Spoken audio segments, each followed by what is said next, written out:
اگر به مدت 24 ساعت پسر می بودی دوست داشتی چه کاری انجام بدی؟ میرم رفیقام. من پسر بودم افسرده می شدم. با زدیکس میرفتی یه چپ میزدی. من بیشتر کارم پسرم است دوستان اینجا رو فقط ثابت من چیزی که همه پسرا میدونن اون چیزی که دختر میشدن انجام میدادن و خودتون تو کامنت ها بنویسید دیگه.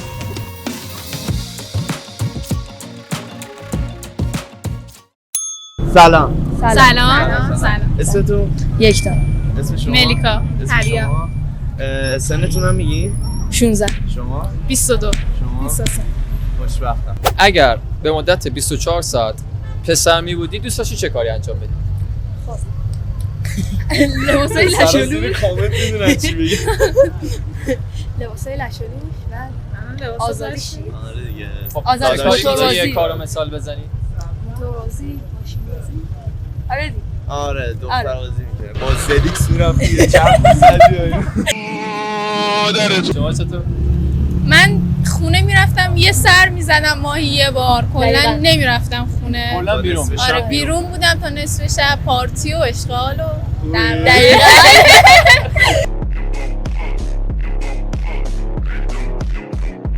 شما چطور؟ جلوی چند تا دختر رفیقمو میزدم ببینم چه حسی داره.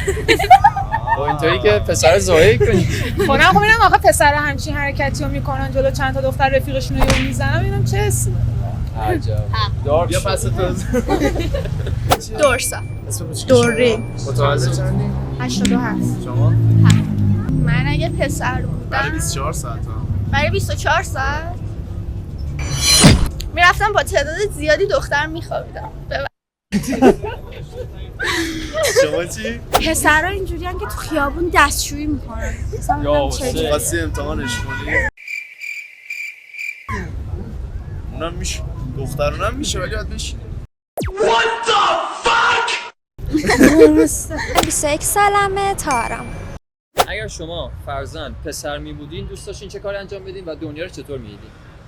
ببین پسرها خیلی زندگی براشون سخته واقعا. من پسر بودم افسرده می شدم. در این حد چرا عزیزم؟ نه به خدا سخته، ولی اگه پسر بودم سعی میکردم خیلی هوای رفیقام بیشتر داشته باشم. نایس. چون من دیدم خیلی پسر رو به هم دیگه میزنم. سعی میکردم هوای رفیقام بیشتر داشته باشم. بعد پوشش خالی نکنی. آره بعد بیشتر هوای دوست دخترم داشته باشم. باید چقدر سن اینو تو جواب بده. من سعی میکردم کار کنم واسه خودم کسی بشم که همش دنبال اینو اون نرم و شخصیت خودم رو سبک کنم و دختره باشن که دنبال من. درود به مرام، درود به عظمتت، درود به هم بزرگی. سر یاد بگیر. منم همین دیگه. جسارتت به شجاعت. آرنوش 13. شما؟ آنایتا 13.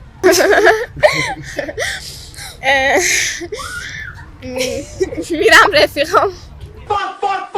چیکارشو میکنی؟ میرم میدونید بچه ها فهمیدن. آره بچه ها تو کامنت بگیر. من به این پیام What؟ من به این پیام با هم چیز. بیا خونم.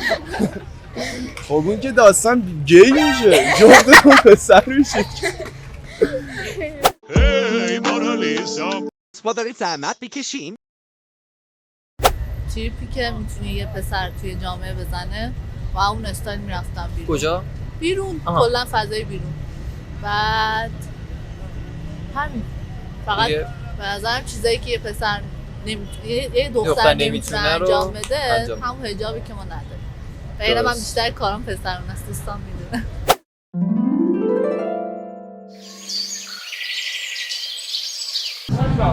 به رفیقم میدادم. نه اینجا رو فقط تو ثابت میشه. منم اگه بکارت داشتم میدادم بکارت هم رفیقم بزنه. فقط رفیق کسی. نه یه رفیق صمیمی اونایی که خیلی تو کفن و مثلا رفیق 24 ساعته دیگه. آره دیگه رفیق خوب 24 کم پیدا میشه. میدادیم ما لذتی میبردیم. همون رفیقه به هر حال. ثواب باشه. من لیدا هستم 24 سالم. تا این رفیقم رل می‌زدم. بعد چیکارا می‌کردی؟ یه چیز دیگه می‌بردمش بیرون، کلی براش خرید می‌کردم. آره بعد یه تولد خیلی خفن براش می‌گرفتم، ولنتاین هم براش می‌گرفتم، همه چی براش می‌گرفتم. دمت گرم. پس آقا یه نسخه پسر ازشون بزنید. خیلی ممنون. ملیکا. اسم شما؟ سارا. چند سالتون؟ 17 سال. 16. نظر خاصی نه. من احتمالاً با تیشرت و با شلوارک میرفتم بیرون. بازترین لباسا. حاجی من دختر بودم اصلا نپرس. یه کارایی میکردم که اصلا نگم. اون چیزی که همه پسرا میدونن، اون چیزی که دختر میشدن انجام میدادن و خودتون تو کامنت ها بنویسید دیگه. نه خب مستقیم نمیتونی بگی. غیر مستقیم که بخوام بگم داداش دیگه مشت و سوراخ. من محمد آدرس. چند سالته؟ من 24 ساعت دختر بودم.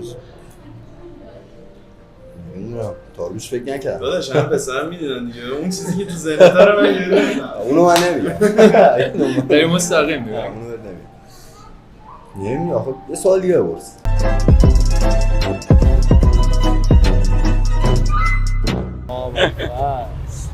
این سوال دنیا رو چطور می‌دیدی؟ یه کاری میکردم. من یه کاری اونو بگم. کاری که کاری که میکردم بگم. کاری که میکردم. نه کاری که میکردم میرفتم جلو مدرسه اکسم، یه روز تعقیبش میکردم، میدیدم کجا میره. آره چی کار میکنه. مریض ها فکرش مریض. ببین آره دیگه. اون مدروح بودی که میرفتی. نه دیگه دختر بودم دیگه. اون نمیفهمید که من دخترم. حل چشاته. شما چی؟ منم حالا اون بچه‌ها میگن. بچه‌ها حتما کامنت کنید. آنا 17. اگه قطعا میرفتم بیرون آخر شب چون خیلی دوست دارم، ولی نمیتونم اصلا برم بیرون آخر شب. مثلا ساعت 12 به بعد کلا 11-12 به بعد میرفتم بیرون. قطعا استخر میرفتم چون برای پسرا معمولا بازه آخر شب هم. ولی همین الان من میخواستم برم باز نبود واسه ما. دیگه چیکار میکردم؟ دیگه موتور میگرفتم، موتور سواری میکردم، احتمالاً درس نمیخوندم زیاد اندازه الان و آره تو کار آزاد و اینا. آره. حمیدرضا 20. من راستیت تو شغلم با هیچی تو رابطه نمیرفتم. جدی میفرمایی؟ چرا؟ نمیرفتم چون که همه آدمای پسرا مثل خودم لاشیان. میدونم دیگه خودم هستم، بقیه رو میشناسم. خب بالاخره آشنایت کاملی دارم. تا کی بالاخره؟ تا زمانی که یه مرد مناسب گیرم میومد. هی مونالیزا بگو راز خنده ها چیه؟ بگو راز خنده ها چیه که آدمو بد به فاک میده.